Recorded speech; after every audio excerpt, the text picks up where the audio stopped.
Good morning everyone, welcome back to my YouTube channel. So आज हम trigonometry की जो सीरीज़ चल रही है उसमें आज हम क्वेश्चन नंबर 2 यहाँ पे करेंगे। तो आपको क्वेश्चन स्क्रीन पे दिख रहा होगा। इन फिगर फाइंड आपको करना है tan p minus cot r। So figure already बना हुआ है। सो यहाँ पे मैं एक और बार बना लेती हूँ। आपको q यहाँ पर है, r यहाँ पर है और p यहाँ पर है। और जो pq है वो 12 सेंटीमीटर दिया हुआ है और जो PR है वो 13 सेंटीमीटर दिया हुआ है।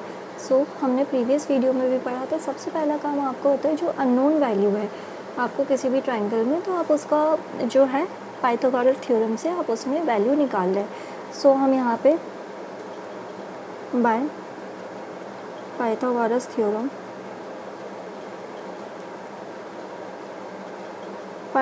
थ्योरम लगाएंगे। जो हमारे पास हाइपोटेन्यूज का स्क्वायर होता है इक्वल टू बेस का स्क्वायर प्लस परपेंडिकुलर का स्क्वायर। सो हमने एक बात और पढ़ी थी कि यहाँ पे जो हाइपोटेन्यूज होता है, जब आप राइट एंगल ट्रायंगल पढ़ते हैं ना, तो जो आप कॉमन हाइपोटेन्यूज पढ़ते हैं वही हाइपोटेन्यूज होता है। और यहाँ पे बेस और परपेंडिकुलर भी जो कॉमन आप पढ़ते हैं वही होता है। तो जो लॉन्गेस्ट साइड होती है राइट एंगल ट्रायंगल की, सो वही हाइपोटेन्यूज होती है। तो यहाँ पे PR हो जाएगी इक्वल टू बेस आपके पास Q से लेके R है, सो QR हो जाएगा बेस और परपेंडिकुलर PQ है उसका स्क्वायर। सो PR का वैल्यू आपके पास 13 दिया हुआ है।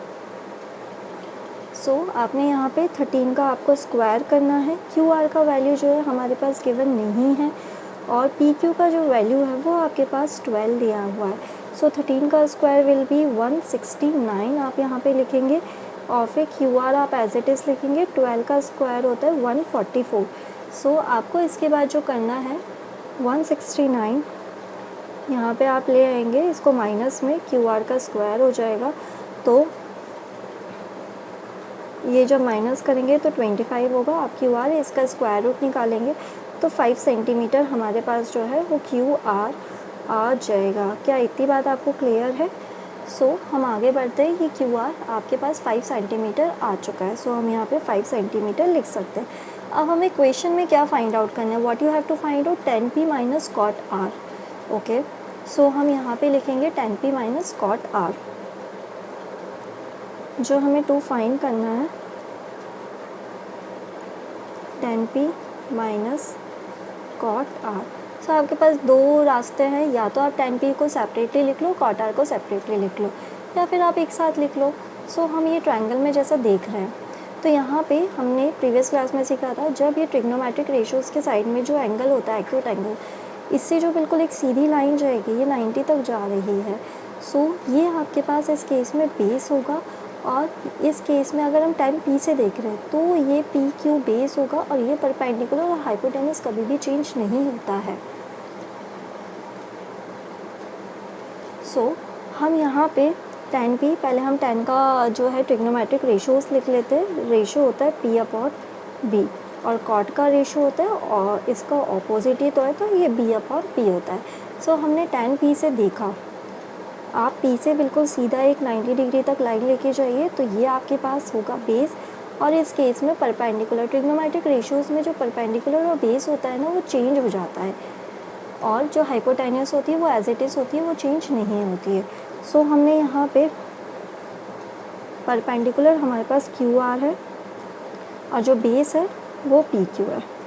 सेम हम यहाँ पे कॉट R से देखेंगे, तो हमने R के ऊपर एक अपना पॉइंट रखा। अब यहाँ से सीधा हम एक लाइन लेके गए जो 90 डिग्री को टच कर रही है।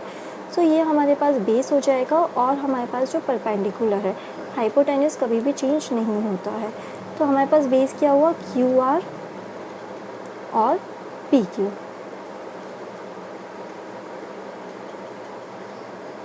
सो आप देख सकते हैं यहीं पे यहाँ पे ही कैंसिल आउट हो जाएगा, बट हम वैल्यूज़ भी पुट ऑन कर लेते हैं। QR का वैल्यू 5 है सेंटीमीटर है और जो PQ की वैल्यू है, PQ की वैल्यू 12 सेंटीमीटर है।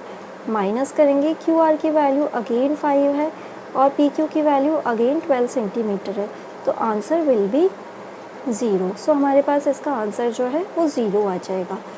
तो आपको अगर मेरा वीडियो अच्छा लगा हो तो please like share and subscribe ज़रूर करें।